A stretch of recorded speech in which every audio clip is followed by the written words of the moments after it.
Hi friends. உங்கள் எத்தனை பேருக்கு வந்து ஸ்ரீதிவ்யாவை பிடிக்கும்னு தெரில. நான் ஸ்கூல் படிக்கும்போது, காலேஜ் படிக்கும்போதெல்லாம் வந்து ஒரு க்ரஷ் மெட்டீரியலாக பயங்கரமாக ஒரு லைக் பண்ண ஒரு கேர்ளாக தான் இருந்தாங்க. இப்போ ரீசெண்டாக வந்து அவங்களுக்கு எந்த படங்களும் சரியாக போகிறதில்ல. அதுக்கான காரணம் என்ன அப்படின்னு சொல்லிட்டு நம்ம இந்த வீடியோவில் அனாலிசிஸ் பண்ணலாம். அவங்க வந்து 2013 வந்து வருத்தப்படாத வாலிபர் சங்கம்னு சொல்லிட்டு ஒரு படத்தில் இன்ட்ரடியூஸ் ஆகுறாங்க. அதில் அந்த லதாக் பாண்டி கேரக்டர் பார்த்து எனக்கு ரொம்ப பிடிச்சிருந்துச்சி. அதுவும் அந்த ஊதா கலர் ரிப்பன் சாங்லாம் வந்து ஸ்கூல் படிக்கும்போதெல்லாம் வந்து நம்ம பிளேலிஸ்ட்டில் போட்டு போட்டு தேய்ச்ச ஒரு சாங்காக தான் இருந்துச்சு. அப்போ வந்து ஸ்ரீதிவ்யா நிறைய பேருக்கு ஒரு க்ரஷ் மெட்டீரியலாக இருந்தாங்க.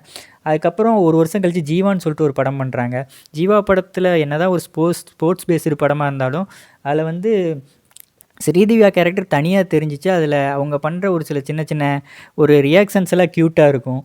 அதுக்கப்புறம் அதே வருஷம் வந்து வெள்ளைக்கார துரைன்னு சொல்லிட்டு ஒரு படம் பண்ணுறாங்க. இந்த படம் விக்ரம் பிரபுவோட படம்.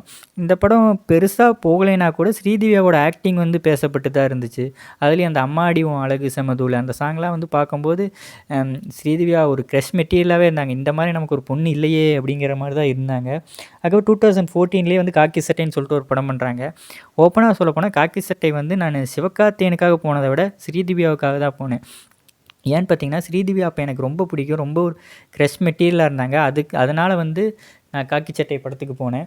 அதுக்கப்புறம் 2015 வந்து ஈட்டின்னு சொல்லிட்டு ஒரு படம் பண்ணுறாங்க. ஈட்டி படம் ஸ்போர்ட்ஸ் பேஸ்டு படமாக இருந்தாலும் அதில் நான் பிடிச்ச மொசக்குட்டிய சாங் வந்து எனக்கு ரொம்ப ஃபேவரட்டாக இருந்துச்சு.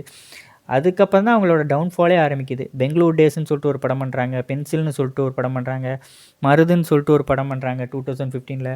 இந்த எந்த படமும் பெருசாக போகலை. அதுக்கப்புறம் 2016 ரெமோன்னு சொல்லிட்டு ஒரு படம் வருது. அதில் வந்து ஒரு சின்ன ஒரு கேமியோ பண்ணியிருப்பாங்க. சிவகார்த்திகேயனுக்கு பேரா நடித்த காலமெல்லாம் போய் சிவகார்த்திகேயன் படத்தில் சின்ன ஒரு கேமியோ பண்ணுற லெவலுக்கு இருப்பாங்க. அதில் பார்க்கும்போது கஷ்டமாக இருந்துச்சு. என்னடா அது எப்படி இருந்த ஹீரோயின் இப்போ என்னடா சின்ன சின்ன கேமியோஸ்லாம் பண்ணுறாங்க அப்படிங்கிற மாதிரி இருந்துச்சு. அதுக்கப்புறம் பாருங்களேன் 2016 காஸ்மோரா, மாவீரன் கிட்டு, சங்கிலி புங்கிலி கதவை தொற இந்த 3 படமுமே ஃபெயிலியர். இதில் வந்து ஸ்ரீதிவ்யான்னு ஒரு ஆக்டர்ஸ் இருந்ததே தெரியாது. ஏன்னா படம் வந்ததே யாருக்கும் தெரியாது. அந்த லெவலுக்கு தான் இருந்துச்சு இந்த படங்கள்லாம். அதுக்கப்புறம் வந்து லாங் கேப்புக்கு அப்புறம் 2024 தான் மெய்யழகன்னு சொல்லிட்டு ஒரு படம் பண்ணுறாங்க. படம் பார்க்கும்போது வந்து ஸ்ரீதிவ்யாவோட கேரக்டர் நல்லா இருந்துச்சு. கேரக்டர் டிசைன் நல்லா இருந்துச்சு. கார்த்தி அண்ட் ஸ்ரீதிவ்யாவோட காம்போ வந்து சூப்பராக இருந்துச்சு. உங்களுக்கெல்லாம் என்ன சொல்லணும்னு நினைக்கிறேன்னு பார்த்தீங்கன்னா, என்ன தான் பிரியங்கா மோகன், கீர்த்தி சுரேஷ்னு இருந்தாலும் எங்களுக்கு வந்து எப்போவுமே க்ரஷ் வந்து ஸ்ரீதிவ்யா தாங்க. ஒரு காலத்துலலாம் அவ்வளோ க்ரஷ்ஷாக பார்த்துருந்தோம். நீங்கள்லாம் எத்தனை பேர் வந்து ஸ்ரீதிவ்யாவை க்ரஷ் மெட்டீரியலாக பார்த்தீங்கன்னு சொல்லிட்டு கமெண்ட் பண்ணுங்கள்.